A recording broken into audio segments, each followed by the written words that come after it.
Hi everyone, welcome back to another video from Gameplay Classic. In this tutorial, I'm going to be guiding you through how to enable notifications in Fishdom application to receive updates or reminders. So let's get started.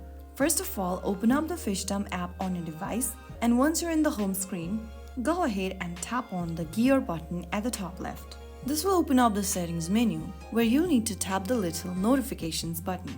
To turn on notification, click continue, and this will take you to this devices notification tab. Simply tap on notifications and toggle on the button right next to allow notification, and that way you will be able to enable notification for your Fishdom app.